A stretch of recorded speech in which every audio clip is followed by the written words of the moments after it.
జిల్లా చేగుంట మండల కేంద్రంలో ఎంపీడీఓ గ్రామంలను ఎలా అభివృద్ధి చేయాలనే విషయంపైన సర్పంచ్లకు మరియు తెలంగాణ గ్రామ పంచాయతీ సమగ్ర అభివృద్ధి ప్రణాళికలో భాగంగా వివిధ గ్రామాల సర్పంచ్లతో మరియు పంచాయతీ కార్యదర్శి మరియు ఇతర శాఖల అధికారులతో సమావేశం నిర్వహించారు.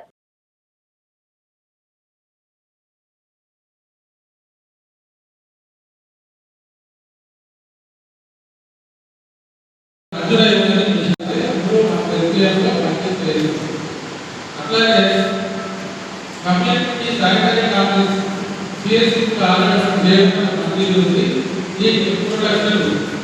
ఎస్టిమేట్ కావాలి. అది ఎక్కడైతే ఇక్కడ అవసరం ఉంటే